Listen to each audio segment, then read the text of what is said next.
시청자 여러분 안녕하십니까? 헬로티비 뉴스입니다. 은평구의회 국민의힘이 20일 오전 기자회견을 열고 은평구 공유재산 관리 실태에 대한 행정사무조사권 발동을 요구하고 나섰습니다. 은평구의회 국민의힘은 공유재산 관리 실태 조사 특별위원회 구성 추진을 당론으로 정하고 김승엽 의원 대표 발의로 행정사무조사 요구의 건을 의회에 제출했습니다. 가장 큰 문제점 중에 하나인 그 현행 법을 위반한 사항 중에 하나인 서울국제 어린이 영화제 그 사무국 무상 임대에 관련된 내용권과 그 외에 은평구의 공유재산 관리 실태에 대한 전반적인 행정 사무 조사를 요청드리는 바입니다. 한편 국민의힘은 의장을 제외한 전체 의원을 위원으로 행정사무조사 특별위원회를 구성하자는 입장입니다.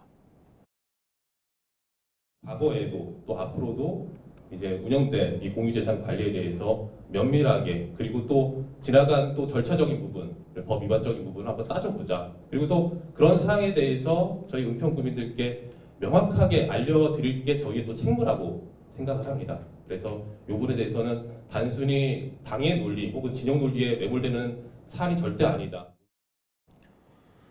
또한 행정사무조사 특별위원회 구성을 위해서는 본회의 의결을 거쳐야 하는데 현재 은평구의회는 더불어민주당 10명, 국민의힘 8명, 무소속 1명으로 구성된 상태입니다.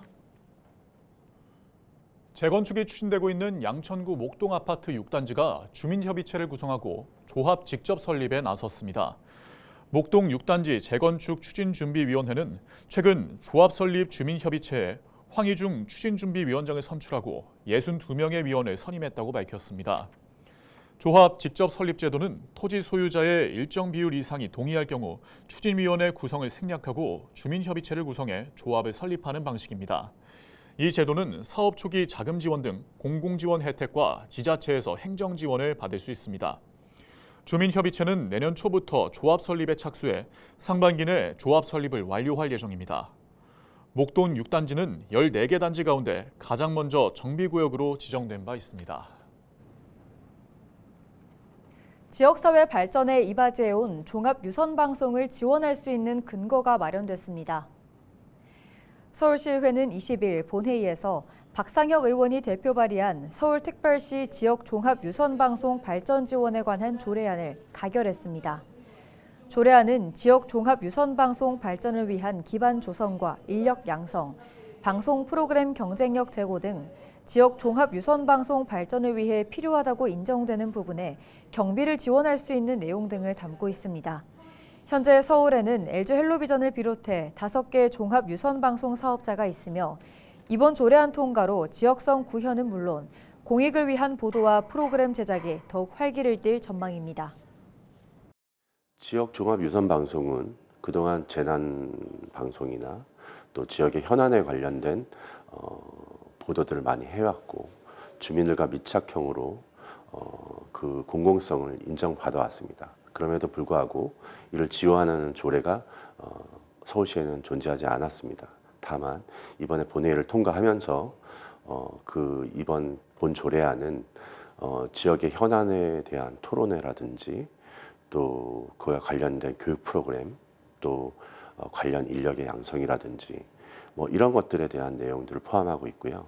또 서울시장이 지역 유선 종합 유선 방송에 대한 체계적인 계획을 수립하고 발전 방향을 할 수 있도록 위원회를 설립해서 운영할 수 있도록 되어 있습니다. 지방의회 의원들의 활동을 알아보는 의원 발언대 시간입니다. 오늘은 우형찬 서울시 의원을 만나 올 한 해 서울시와 양천구의 주요 성과와 아쉬웠던 점을 짚어봤습니다. 김호 기자입니다. 서울시는 그동안 전시성 사업에 집중하지 않았냐 하는 의문을 갖고 있는데요. 한강버스 사업, 기후동행카드, 서울링 등 다양한 전시성 사업들을 펼치고 있지만 정작 중요한 대중교통 사업은 지지부진합니다. 서울시를 바꿀 역동성이 떨어지고 있다는 평가인데요. 또 예산 투입과 또 앞으로 발생할 적자는 누가 감당할지에 대한 의문도 남습니다. 그리고 약자와의 동행, 참 아름다운 미사여구인데요. 서울시가 동행하고 있다는 약자는 과연 누구를 말하는 겁니까? 그러면서 서울사회서비스원을 폐지했습니다. 정말 약자와 동행하고 싶다는 의지가 있는지 의문이 들고요. 또 지난 7월이었습니다. 시청 앞 급발진 사고가 있었습니다. 안전시설 부족을 아주 절실히 느꼈는데요.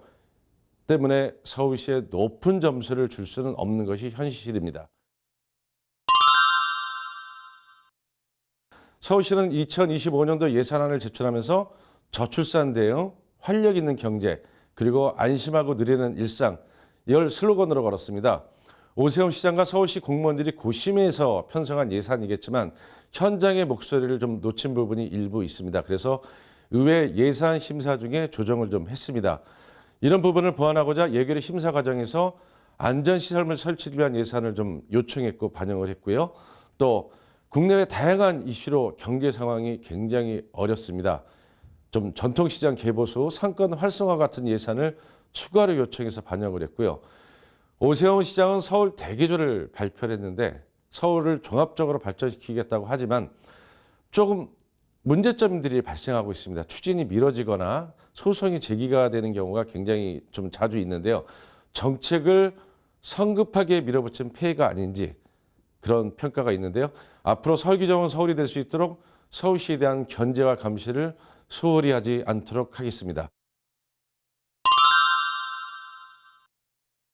네, 정근식 교육감은 타운홀 미팅에서 이런 말을 했습니다. 경쟁 교육 패러다임을 어떻게 협력 교육 패러다임으로 바꿔나갈 것인가 그걸 고민하고 있다는데 그 전환이 되는 첫 해가 2025년이 되지 않을까 생각을 해봅니다. 조희연 교육감께서 공교육의 정상화 과정이었다고 하면은 앞으로 정근식 교육감은 기초 학력을 보장하고 미래형 학력을 기르고 또 교육 공동체를 회복하는 방향으로 나갈 것 같습니다. 취임한 지 얼마 되지 않았고 2025년도 예산안에는 교육감의 철학을 담지 못했습니다. 하지만 다가오는 추경에서 상징적인 단어, 추상적인 단어의 나열이 아닌 구체적인 사업 속에서 눈에 보일 수 있는 사업 방향으로 좀 나와줄 것으로 기대를 하고 있습니다. 첫 번째는 시설입니다. 좀 깨끗하고 편안한 시설물을 어떻게 제공해 주느냐, 그리고 여름철에는 조금이라도 시원하게, 겨울에는 조금이라도 따뜻해질 수 있느냐, 이런 고민이 있고요. 두 번째는 정근식 교육감과 같은 고민입니다. 협력 교육과 함께 어떻게 하면 공정한 학교가 될 수 있도록 할까?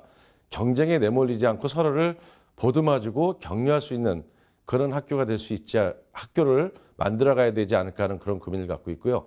세 번째는 우리 교권보호입니다. 학생 인권과 함께 우리 교권보호를 어떻게 보호하느냐, 여기에 대한 관심이 높은데요. 현대사회가 되면서 잘못된 자기 주장이 굉장히 높아지고 있고 감정 표현이 거친 분들도 적지 않습니다. 이런 분들로부터 우리 선생님을 지켜주고 또 우리 사회 모두가 선생님을 진짜 마음으로 존중해 갈 수 있는 그런 문화를 우리 사회가 같이 만들어 가야 되지 않을까 하는 그런 고민들을 하고 있습니다. 예타 미통가의 주요 원인을 경제적 타당성으로 보고 있거든요. 그래서 경제성을 좀 높이는 방향으로 좀 선형, 그러니까 노선을 좀 조정하거나 역사의 수를 조정하는 등 다각적으로 대안을 검토하고 있고요. 제2차 서울시 도시철도망 구축계획 변경 용역이라고 있습니다. 이 안에 대안을 검토하고 있습니다. 원래는 대안 검토를 2024년 12월 올해 안까지 하기로 했는데 서울연구원에서 하고 있거든요. 현실적으로 이 부분이 좀 늦춰지고 있습니다. 그래서 도시철도망 대안이 검토가 되면 공청회를 거쳐서 국토부 승인 다시 예타 신청을 하게 될 것으로 생각이 됩니다. 그 시설은 서울시 시설이기 때문에 서울시에서 용역을 하고 서울시에서 추진을 해야 되는 부분이 있는데 먼저 김포시와 양천구청에서 시작을 했습니다. 신정차량기지 이전이 굉장히 큰 사업입니다. 쉽게 되지는 않지만 우리 양천구민들의 뜻이 있고 신정차량기지가 이전하지 않으면 양천구의 발전은 성장의 발목이 접히게 됩니다. 그래서 신정차량기지 이전 문제는 제가 이제 교통위원장도 했고 부의장도 했기 때문에 앞으로 좀 더 의지를 갖고 신정차량기지 이전을 위해서 보다 노력할 수 있도록 하겠습니다. 정말 다사다난했던 올 한 해였습니다. 한국 역사에 있어서는 안 될 내란이 발생했고요. 지금의 대한민국은 혼돈의 시기를 보내고 있습니다. 하지만 우리 현명한 국민들이 있기에 지금의 위기를 극복할 수 있으리라 믿습니다. 우리 서울시의회에서도 이 위기를 빠르게 극복하고 다시 역동하는 서울시가 될 수 있도록 노력하겠습니다. 존경하는 서울시민 그리고 양천구민 여러분, 올 한 해 수고 많으셨습니다. 새해 복 많이 받으시기 바랍니다. 감사합니다. 이용률이 저조한 양천구 작은 도서관이 북카페로 재탄생합니다.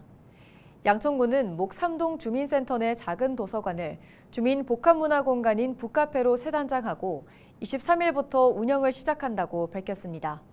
새롭게 조성된 북카페에는 커피나 차를 마실 수 있는 공간은 물론 어린이 자료실과 각종 전자도서를 즐길 수 있는 디지털 친환경 공간이 마련됐습니다.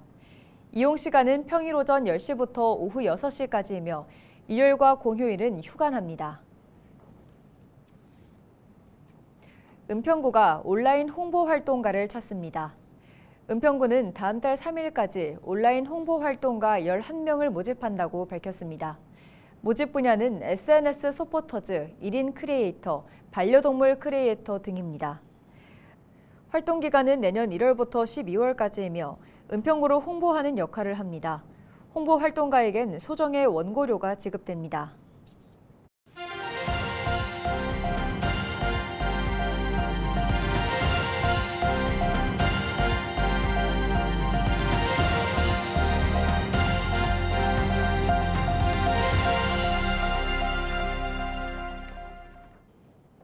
양천구가 글로벌 학습도시로 도약하기 위해 미래 평생학습도시 구축에 나섰습니다. 양천구는 18일 양천 디지털 미디어 센터에서 평생교육협의회를 개최하고 글로벌 학습도시 비전을 선포했습니다. 비전 구현을 위해 지속가능한 학습도시와 건강 웰빙 도시, 공정과 포용 학습도시, 역동적 연결 학습도시 등 4대 핵심 가치를 설정하고 이를 토대로 구민 모두가 주인이 돼 함께 성장하고 삶의 질 향상과 행복이 자라는 학습도시를 조성한다는 계획입니다. 양천구는 유네스코 글로벌 학습도시 네트워크 가입을 통해 평생 학습 관련 정보를 교류하고 글로벌 학습도시 수요에 대응할 미래 정책 역량을 강화할 예정입니다. 오세훈 서울시장이 경제 안정과 시민 일상 회복을 위해 경제 규제 철폐에 대한 의지를 내비쳤습니다. 오 시장은 19일 열린 서울시 경제규제 철폐 비상경제회의에서 규제 철폐는 추가 재정 투입 없이도 기업이 일할만 나게 하는 경제정책이라고 설명했습니다. 그러면서 한국의 저성장 리스크를 극복하려면 확실한 인센티브 구조로 민간 경제에 활력을 불어넣어야 한다며 규제 철폐를 위해 서울시의 역량을 총동원하겠다고도 덧붙였습니다. 더불어 오세훈 시장은 관련 부서 간부들에게 규제 절반을 드러낼 각오로 일해달라고 주문했습니다. 서울시 교육청이 수학과 과학에 대한 학생들의 흥미를 높이고 학력 신장을 위해 수학과학 융합교육센터를 신설한다고 밝혔습니다. 수학과학 융합교육센터는 학력 신장을 위해 학습에 어려움을 겪는 학생부터 심화 학습이 필요한 학생들 모두를 위한 맞춤형 프로그램을 개발해 제공합니다. 또 부모와 함께 수학을 배우는 프로그램과 과학 캠프 등 놀이와 탐구 중심의 다양한 활동을 마련해 수학과 과학에 대한 흥미를 느끼게 할 계획입니다. 이 밖에 교재 개발과 교구 대여 시스템을 마련해 학교별 학습 자원의 격차를 해소하고 다양한 연수 프로그램과 자료 제공을 통해 교사의 역량을 한 단계 더 끌어올릴 예정입니다. 서울시 교육청은 수학과학 융합교육센터를 내년부터 4개 권역에서 시범 운영한 뒤 단계적으로 확대할 예정입니다. 새해 제야의 종을 울리게 될 11명의 시민이 공개됐습니다. 올해는 39년째 쌀 나누기 봉사를 이어온 신경순 씨, 교량 위에서 추락 직전의 운전자를 손으로 잡고 버틴 박준현 소방교를 포함한 11명이 타종 인사로 선정됐습니다. 이상으로 뉴스를 마칩니다. 함께해 주신 여러분 고맙습니다.